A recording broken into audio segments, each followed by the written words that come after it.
Saudara Wakil Menteri Komunikasi dan Digital Nezar Patria membenarkan kantor Kementerian Komdigi digeledah oleh Kejaksaan terkait kasus korupsi proyek Pusat Data Nasional sementara 2020-2024. Nezar mengaku tidak tahu-menahu soal kasus tersebut meski ia sudah menjabat sebagai Wakil Menteri sejak tahun 2023.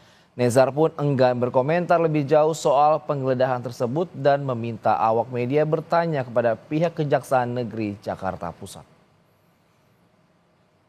Hari ini Pak ada penggeledahan Pak sama Kejari Jakpus Pak, PDNS Pak, Ya, soal kita pengadaan serahkan PDNS. aja ke proses hukum ya. Karena itu kan terkait dengan kasus PDNS dan itu follow up-nya. Jadi ya kita serahkan pada proses hukum. Pak, tapi ini kan terjadinya lokusnya itu kan terjadi saat Bapak sudah menjadi wamen di yang sebelumnya itu ya Pak ya, di kabinet sebelumnya. Nah itu apakah Bapak sebelumnya Itu tidak dari pernah? tahun 2020 ke 2024. Nah itu kan masih bersinggungan gitu Pak sama zaman Bapak di kabinet sebelumnya. Apakah sebelumnya Bapak tidak pernah mencium ada korupsi gitu, ada Nah, itu kan sesuatu? berkelanjutan. Nanti dilihat aja di pemeriksaan. Ya.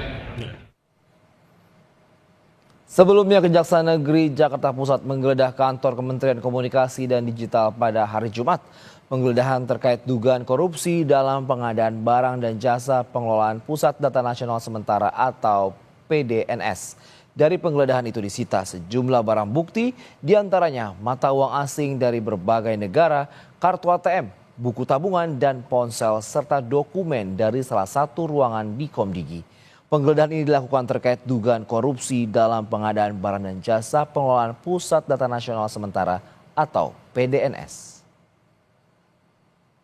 Kejaksaan Negeri Jakarta Pusat hari ini melakukan penggeledahan di beberapa lokasi, salah satunya di Kominfo atau Kominfo ID dan beberapa tempat lainnya di Jakarta Pusat, Jakarta Selatan, Bogor, serta Tangerang Selatan terkait dengan penyidikan dugaan tindak pidana korupsi pada kegiatan pengadaan barang dan jasa pengadaan data nasional sementara tahun 2020 sampai dengan 2024.